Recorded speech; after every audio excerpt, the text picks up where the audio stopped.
On the second day of the 18th Lok Sabha, Manipur MPs from Congress, Bimol, Akoijam and Alfred took their oaths. The entire Lok Sabha resounded with the word Manipur. The opposition bloc in unison made sure that Manipur is heard loud and clear.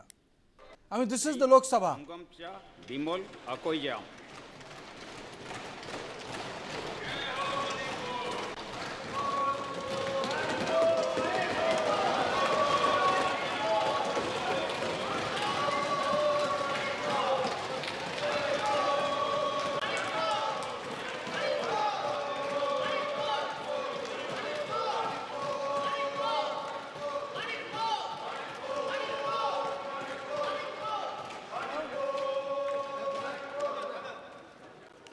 I'll have.